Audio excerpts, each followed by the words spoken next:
Tonight and only on 5, a criminal investigation is underway at the embattled Humane Society of St. Lucie County. Chopper 5 giving you right here an exclusive view of detectives serving a search warrant at the shelter's Fort Pierce location just today. Treasure Coast reporter Megan McRoberts was the only local reporter there on site. She's live tonight with the focus of this investigation. Megan?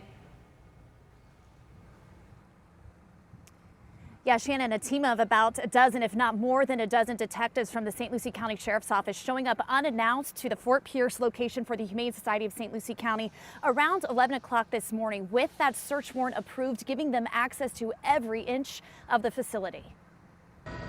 This exclusive video from Chopper 5 showing investigators visiting each of the multiple buildings on the property, including areas where animals are housed or cared for.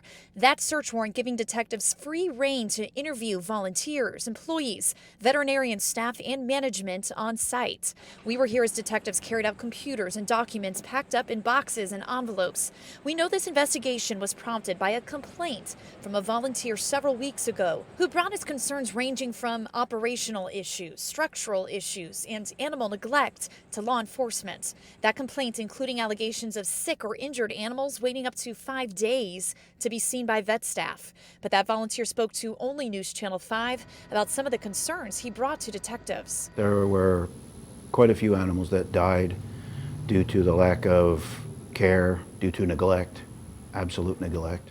The rats were so bad in other areas that I had to wind up setting multiple traps just around the cages where the babies were, just to save them and keep them alive. Nobody else bothered to even put them in a different cage or higher up out of the rat's reach.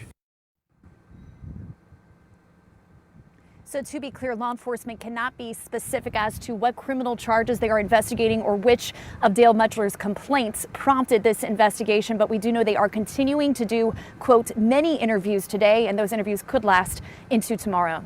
Reporting live in Fort Pierce, I'm Megan McRoberts, WPTV News Channel 5. And WPTV News Channel 5 was the first to break this story through our push alert. Make sure to download the free WPTV mobile app to stay on top of any breaking news.